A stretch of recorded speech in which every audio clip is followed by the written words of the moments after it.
Oseas, uno de los profetas del Antiguo Testamento.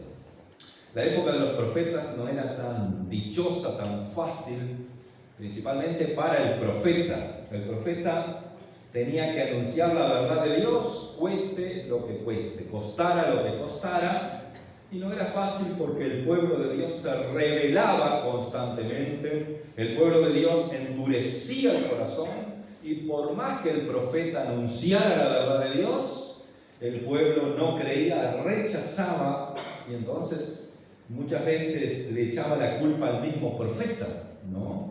Entonces era una vida de soledad, la vida del profeta, una vida de muchas veces recibir, las contradicciones del pueblo, la oposición del pueblo. Pero ellos nunca se desviaron de la verdad de Dios, sino que constantemente anunciaron la palabra, y la palabra se cumplía realmente, hermanos.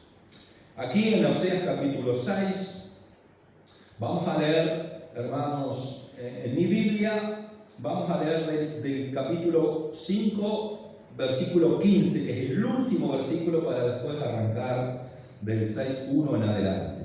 Dice: andaré y volveré a mi lugar hasta que reconozcan su pecado y busquen mi rostro. En su angustia me buscarán. Venid y volvámonos a Jehová, porque Él arrebató y nos curará, hirió y nos vendará. Nos dará vida después de 2 días. En el tercer día nos resucitará y viviremos delante de Él. Y conoceremos y proseguiremos en conocer a Jehová, como el alba está dispuesta su salida, y vendrá a nosotros como la lluvia tardía y temprana a la tierra. ¿Qué haré de ti, Efraín? ¿Qué haré de ti, oh Judá? La piedad vuestra es como nube de la mañana y como el rocío de la madrugada, que se desvanece. Por esta causa los corté por medio de los profetas. Con las palabras de mi boca los maté, y sus juicios serán como luz que sale. Porque misericordia quiero y no sacrificio, y conocimiento de Dios más que holocausto. Amén. Gracias una vez más por esta palabra, Señor. Y tú que conoces la verdadera necesidad de tu pueblo, de tu iglesia, de todos los que nos hemos reunido en esta mañana, en este lugar, yo te pido que seas tú, Espíritu Santo, llenando esa necesidad, llegando a ese corazón necesitado de ti, Señor. Porque tu palabra es vida, es esperanza, es poder. Tu palabra es transformadora y santificadora. Espíritu Santo, toma todo el control y controla mi vida, mi boca. Lo que yo voy a hablar sea dado por el Espíritu Santo. Señor, en el nombre de Jesús, entrego y sujeto este tiempo a tu voluntad y a la presencia divina del Espíritu Santo, declarando en este lugar cielos abiertos, declarando milagros de sanidad, de liberación, para la familia, para el hogar, sanidad y restauración en todas las áreas que el ser humano necesita una restauración, en el nombre de Jesús. Amén y amén. Amén. Agradecido a Dios, como dijo mi esposa, por este tiempo, que pudimos salir unos días, descansar también, y agradecido a Dios por las oraciones del pueblo de Dios. Todos los días es hermoso escuchar y saber que el pueblo está orando los unos por los otros, y que siempre nos recuerdan a nosotros en oración, hermanos. El Señor les recompense grandemente. Amén. Bien, hermanos, lo que quiero compartir con ustedes en estos minutos es lo que Dios requiere o espera de nosotros. Vamos a hablar de 5 cosas o 5 elementos que el Señor requiere o espera de nosotros para que recibamos la bendición de Dios. Porque todo ser humano necesita, anhela y desea la bendición de Dios, y todos nosotros luchamos por la bendición. Jacob fue uno de los que luchó por la bendición, ¿verdad? Y así todos nosotros luchamos porque queremos la bendición de Dios sobre nosotros, sobre nuestra casa, sobre nuestra familia, sobre aquellos que amamos, y también sobre aquellas personas que que no tenemos tanto vínculo, pero también queremos que bendiga. Dios es un Dios de bendición. Entonces, buscamos la bendición de Dios. Pero Dios requiere, hermano, porque al principio yo decía que Dios, una de las cosas que está interesado, ¿verdad?, en cuanto a la vida del ser humano, es la transformación interna del ser humano, ¿verdad? Dios está interesado en cambiar el corazón y la mentalidad del ser humano, ¿verdad? Por eso, a veces la bendición de Dios no llega en la forma que nosotros queremos o en el tiempo que queremos, ¿verdad?, sino que va a llegar a medida que nosotros nos dejamos transformar por el Señor y nos dejamos operar por Dios, ministrar por el Señor, que nuestro interior sea transformado, ¿verdad? Entonces, Dios es un Dios que promete bendición. Dios es un Dios de promesas, ¿verdad? Si está muy alto, me baja un poquito el volumen. Dios es un Dios de promesas donde sabemos que Dios cumple las promesas. Cumple las promesas porque es el único que cumple, porque Él no es un humano, el ser humano ha fallado, ¿verdad? Toda persona que es hombre, ¿verdad?, falla por ser hombres, ¿verdad? Tenemos esas falencias, no somos perfectos, ¿verdad? Y no podemos cumplir con todas las promesas que muchas veces hacemos. Pero Dios sí cumple con promesas. Pero Él también requiere que la iglesia o que el pueblo, que el ser humano, también, hermanos, haga su parte, ¿verdad? Porque no es que Dios nos da todo, nos bendice todo y nosotros, ¿qué hacemos? ¿Verdad? Entonces Dios trabaja y el interés de Dios es... Entonces Dios requiere o Dios espera, amén. Nada en esta vida, hermanos, uno obtiene sin hacer algo. Uno tiene que hacer algo. Todo aquel que quiere llevar una vida digna tiene que hacer algo, trabajar en eso para de alguna forma conquistar o avanzar o prosperar, ¿verdad? Toda persona, todo ser humano, ¿verdad?, que quiera lograr algo tiene que hacer algo. Sabemos que Dios a nosotros nos da la salvación gratuitamente, que nosotros somos salvos por gracia, Dios nos perdona. Dios nos da salvación libremente, no tenemos que pagar para ir al cielo, pero sí tenemos que hacer algo, ¿verdad? Tenemos que creer, tenemos que tener fe, tenemos que arrepentirnos, tenemos que volvernos a Dios. O sea que quiera o no, tenemos que hacer algo. La salvación es gratis porque hubo alguien también que hizo algo, que fue Jesús, que derramó su sangre en la cruz, pagó un altísimo precio en la cruz, murió en nuestro lugar. Entonces, Él hizo algo para darnos una salvación que es gratis. Amén. Y aún así tenemos que hacer algo. Creer en el Señor, creer en el Evangelio. Amén. Y bueno, entonces Dios requiere que nosotros hagamos algo. Él espera cosas de nosotros. Él espera, antes de bendecirnos, Él espera en nosotros algo. Amén. Y la Biblia comienza diciendo acá: andaré y volveré a mi lugar hasta que reconozcan su pecado y busquen mi rostro. En su angustia me buscarán. Una de las cosas que Dios requiere de nosotros, hermanos, es un sincero arrepentimiento. ¿Amén? De todos nosotros, mío en primer lugar, ¿verdad? Un sincero arrepentimiento. Porque, ¿qué pasa? Nosotros somos muy de creer en las promesas de Dios y en las bendiciones de Dios.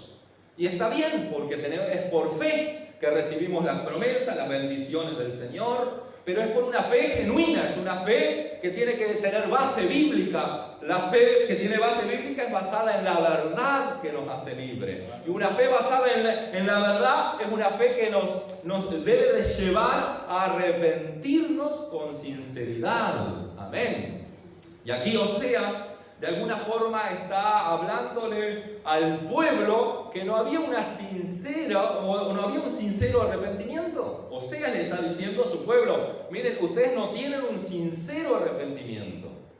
El arrepentimiento de ustedes es muy pasajero o es muy superficial, y a Dios no se le pasaba nada. Por eso Dios usaba al profeta y enviaba a través del profeta esta exhortación, ¿verdad? Y entonces por eso Dios requiere, una de las cosas que Dios requiere de su pueblo es un sincero arrepentimiento. En una ocasión el Señor decía a través del otro profeta Isaías: este pueblo a mí me honra solamente de labios, pero su corazón está lejos, está apartado de mí. Y Dios quiere trabajar para que nuestro corazón no esté apartado de Dios ni lejos de Dios, sino que esté cerca de Dios, en comunión con Dios, en relación con Dios, ¿verdad? Pero muchas veces, hermanos, nosotros nos basamos solamente en las bendiciones de Dios y en las promesas de Dios, y pronunciamos la promesa de Dios, y hablamos de que Dios es bueno, de que Dios es amor, de que Dios es un Dios generoso, un Dios de misericordia, y Dios es todo eso y mucho más, porque Él lo demostró en la cruz del Calvario. Pero Él requiere de nosotros, amén. Él espera de nosotros un sincero arrepentimiento, amén. Que no honremos a Dios únicamente de labios y que no hablemos solamente de su grandeza, ¿verdad? Sino que realmente seamos personas transformadas por el Señor y por el Espíritu Santo. Un sincero arrepentimiento es una de las cosas que el Señor requiere de cada uno de nosotros antes de bendecirnos. Amén. También Él espera que nos volvamos y le busquemos de corazón. Dice el profeta acá: venid y volvamos a Jehová, porque Él arrebató y nos curará, hirió y nos vendará.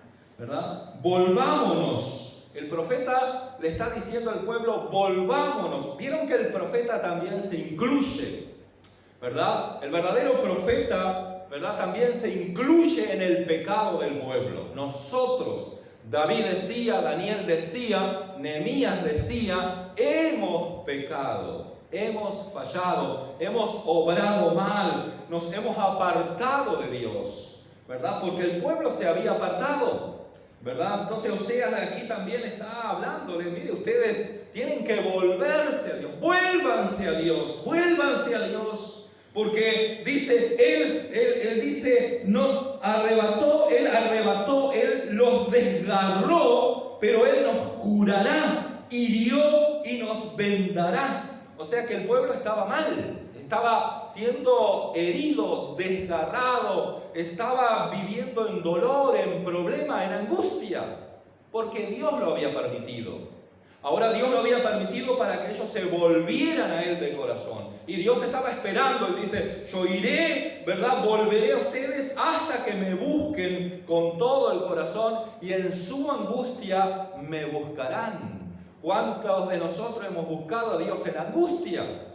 Miren, hermanos, hemos visto personas en estos años de creyente, y ustedes creo que también, ¿verdad?, que quizás en su tiempo de prosperidad, de bendición, de sanidad, donde las cosas salían bien, no buscaron a Dios, no se interesaron por Dios. Pero llegó el momento de la angustia, llegó el momento del dolor, llegó el momento donde nada de este mundo los pudo sostener, los pudo ayudar, y tuvieron que clamar a Dios en la angustia, ¿verdad? Buscar a Dios en la angustia, y encontraron a Dios, porque Dios es un Dios de misericordia. Con muchos de nosotros también sucedió eso. Si nosotros en la vida no pasáramos por un momento de angustia, no buscaríamos a Dios con todo el corazón. Y Dios quiere, hermanos, que le busquemos con todo corazón, que nos volvamos a Él de corazón, hermanos. Que es lo que Él está diciéndonos: venid y volvámonos a Jehová, porque Él arrebató, nos curará, hirió y nos vendará. También, hermanos, Dios requiere y Dios espera de cada uno de nosotros. En el versículo 3 dice: y conoceremos y proseguiremos en conocer a Jehová. Amén. Dice: como el alba está dispuesta a su salida, y vendrá a nosotros como la lluvia tardía y temprana a la tierra. Amén. Pero en el versículo 3 al principio dice: conoceremos y proseguiremos. Una de las cosas que el Señor también requiere de nosotros es la constancia. Amén. ¿Cuántos de nosotros somos constantes en la fe? ¿Cuántos de nosotros realmente somos persistentes en la fe que tenemos? ¿Somos constantes? La Biblia dice de ser constante en la oración. Porque la oración es comunión, es comunicación, es relación con Dios. Olga leía en el capítulo 15 de San Juan: separado de Dios nada podemos hacer. Ahora, ¿cuántos están constantemente agarrados de Dios, tomados de la mano del Señor? ¿Cuántos somos constantes y persistentes en conocer, en ser fiel a Dios? Porque aquí el pueblo, uno de los problemas del pueblo era justamente que la fidelidad, la fe en Dios, la fidelidad en Dios era muy pasajera. Y él lo dice, ¿verdad? Más aquí adelante, en el versículo 4, dice: ¿qué haré de ti, Efraín? Efraín era igual a Jerusalén también, ¿verdad? El pueblo de Dios. ¿Qué haré de ti, Judá? La piedad vuestra, dice, es como la nube de la mañana y como el rocío de la madrugada que se desvanece. Así era la piedad del pueblo de Dios, ¿verdad? Esa nube de la mañana y ese rocío que se desvanece al salir el sol. Todos nosotros sabemos eso, ¿verdad? Si nos levantamos tempranito en la madrugada, tocamos el pasto y encontramos que hay un rocío. Pero después que sale el sol, ese rocío se desvanece. Y el profeta Osea acá le está hablando al pueblo y le está diciendo: así es la fe de ustedes, así es la fidelidad de ustedes, ¿verdad? Es muy momentánea, no es constante. Y si no es constante, no puede dar fruto, no puede venir bendición, ¿verdad? Porque el fruto y la bendición viene cuando hay constancia, cuando hay perseverancia, cuando estamos plantados en la presencia del Espíritu Santo, de la palabra, donde realmente tomamos, digamos, con responsabilidad y compromiso la fe en el Dios en el cual hemos creído. Entonces somos constantes y perseverantes a pesar de los tropiezos, a pesar de que a veces podemos ser desgarrados o heridos o lastimados o quizás golpeados por batallas, permanecemos con una fe constante, hermanos. Entonces esa es la fe que va a producir la bendición de Dios, que va a traer la bendición de Dios, que va a hacer, hermanos, que venga esa lluvia de gracia, de bendición que anhelamos, que produce sanidad y liberación. Amén. Hoy mucha gente está esperando lluvia. Veníamos con Olga en el ómnibus, en Nosar, ahora de Tres Cruces, en el día de ayer en la tarde, y veíamos los campos a la izquierda y a la derecha. Los campos están totalmente secos, están marrones, ¿verdad? Hay una sequedad en las tierras, hay una necesidad de agua tremenda, hermanos. Qué lindo cuando viene agua, ¿verdad? Porque cuando viene agua, viene vida, viene esperanza, viene prosperidad. Amén. Pero el pueblo aquí, hermanos, no era constante, pero Dios requería que el pueblo fuera constante. Amén. Que no tuviera una fe tan pasajera, tan vana, tan superficial. Hermanos, la fe del creyente tiene que ser profunda. La fe del que cree en Dios tiene que ser firme, profunda, tiene que afirmarse. Para ser firme y profunda tiene que afirmarse. Tenemos que ahondar un poco más. Y eso nos va a llevar perseverancia, nos va a llevar trabajo, esfuerzo. O sea que cuesta. Amén, la bendición de Dios. Tiene un costo, ¿verdad? No es que Dios nos da, sino más.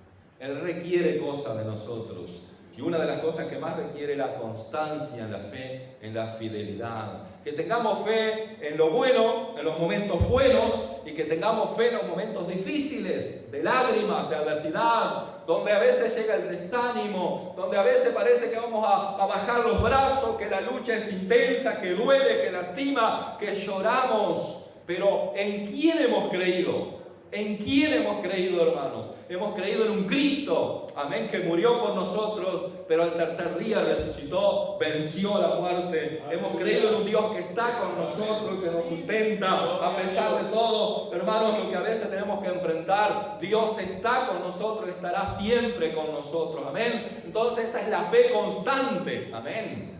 La fe constante, aún a veces cuando alguien nos traicionó, ¿verdad? Alguien en algún momento nos golpeó, nos traicionó, ¿verdad? Y Jesús fue traicionado, fue golpeado, ¿verdad? Y Él, sin embargo, Él murió, entregó su vida amando y perdonando. Quiere decir que Él tenía una fe realmente una fe basada en un Dios que no lo iba a desamparar jamás. Y Dios no lo desamparó, hermanos. Al tercer día, Cristo resucitó de entre los muertos y hoy vive para siempre. Amén. Entonces, esa es la fe que tenemos que imitar. Esa es la fe. Si somos cristianos, somos seguidores de Jesús. Somos seguidores de Cristo, de la fe del Señor, de la enseñanza del Evangelio de Jesús. Amén. Amén. Gloria a Dios. Entonces, Dios requiere, hermanos, también que seamos misericordiosos. En el versículo 6 dice: porque misericordia quiero y no sacrificio, y conocimiento de Dios más que holocausto. Amén. Amén. Otra de las cosas que Dios requiere, hermanos, es que seamos misericordiosos. Amén. En otro pasaje de las Escrituras también Dios reclama dos cosas, quiere el Señor y pide Jehová. Amén. Una es tener misericordia y la otra humillarnos delante de Dios. En este pasaje habla de tener misericordia, de ser misericordioso, de tener misericordia. Hace falta misericordia, hermanos. Porque la misericordia tiene que ver con ayudar a aquel que no merece, con bendecir a aquel que no merece. ¿Entiende? La misericordia tiene que ver con ayudar a aquel que ha fallado, levantar a aquel que está caído, aquel que cometió muchos errores, no condenarlo, sino tener piedad y misericordia. Eso es usar de misericordia. Amén.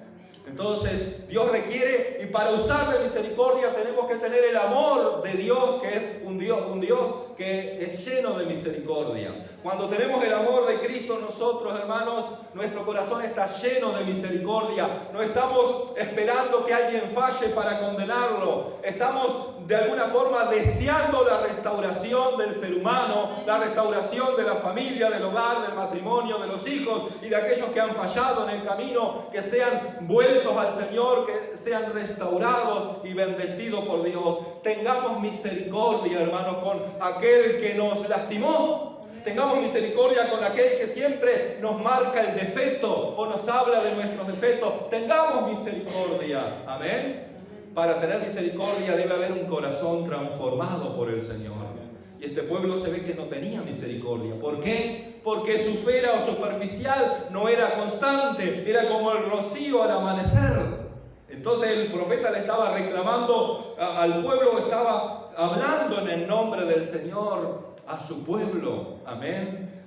Ustedes tienen que volverse, pero de corazón, ¿verdad? Humillarse delante de Dios y Él va a curar, va a ayudar, porque dice, porque Él arrebató, sí, desgarró, quitó, pero nos curará, hirió, pero nos vendará, o sea que habrá restauración. Amén. Gloria a Dios. Y por último, una de las cosas que el Señor también requiere y espera de nosotros, dice, porque misericordia quiero y no sacrificio, y conocimiento de Dios más que holocausto. Amén. Una de las cosas que Dios quiere es que tengamos conocimiento de Dios, más conocimiento de Dios.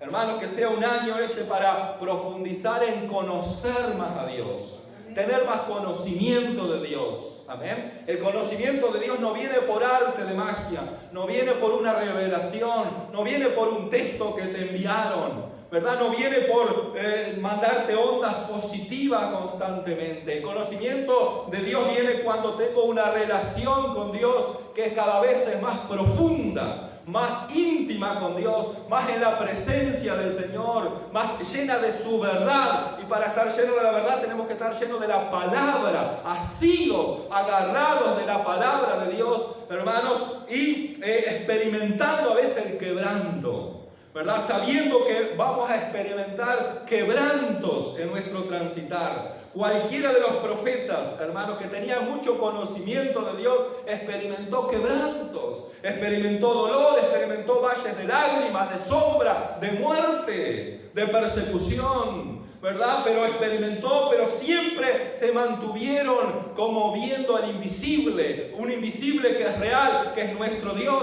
Y nosotros somos llamados, hermanos, a tener ese conocimiento que a pesar de todo lo oscuro o lo negativo que sea la situación, yo conozco, yo sé en quién he creído, decía el apóstol Pablo, y se levantaba, hermanos, de adversidades, de pedradas que lo dejaban como muerto, se levantaba, hermanos, y seguía. Y él llega diciendo: he acabado la carrera, he guardado la fe, mantenido la fe, he sido constante en la fe, me está reservada la corona en el cielo para mí y a todos los que aman la venida del Señor Jesucristo. Para eso es necesario tener conocimiento de Dios, porque estamos viviendo en medio de un mundo, hermanos, que está lleno de dolor, de mentira, de engaño, de opresión, y mucha gente cree que lo único que vale es lo terrenal, pero lo terrenal sigue siendo pasajero. Lo que más vale es la vida eterna que el Señor nos ha dado. Dios es un Dios que nos da vida eterna. Si morimos hoy, nos vamos al cielo, somos libres de la condenación eterna. ¿Por qué? Porque tenemos a Jesús, el Salvador. Hermanos, mantengamos el conocimiento de Dios.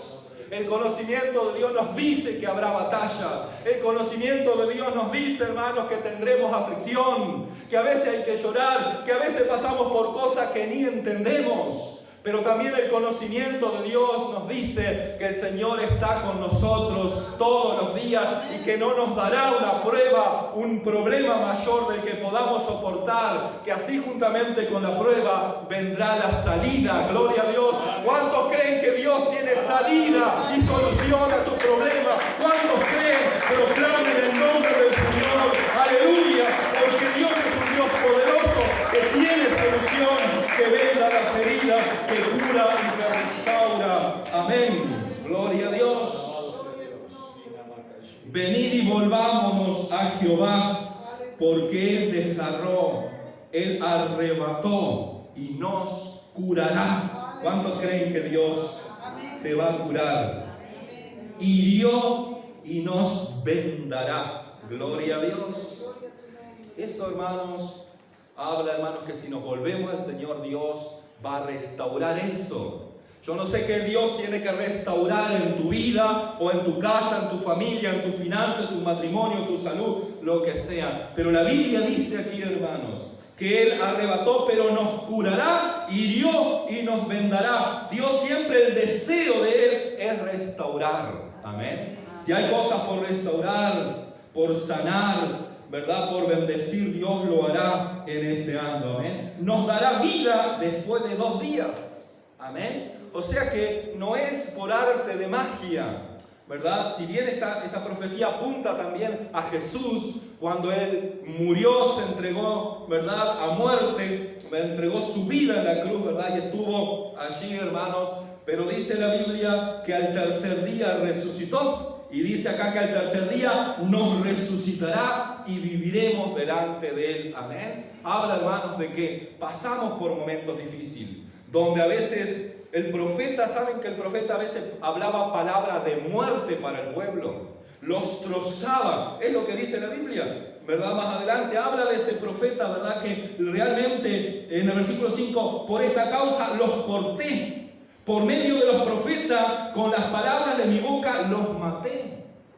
O sea, ¿por qué? Porque les decía, si ustedes están en esta situación, van a perecer, la aflicción les va a golpear, ¿verdad? Pero así como enviaba esas palabras de muerte que destrozaban a veces al pueblo, hermanos, también les daba la oportunidad que si el pueblo se volvía a Dios de corazón, el Señor iba a curar, iba a bendecir, iba a sanar toda herida, iba a restaurar. Amén. Y termino diciendo, hermanos, hablando un poquito de la bendición. En el versículo 3 dice: y conoceremos y proseguiremos en conocer a Jehová, como el alba está dispuesta a su salida, y vendrá a nosotros como la lluvia tardía y temprana a la tierra. Amén.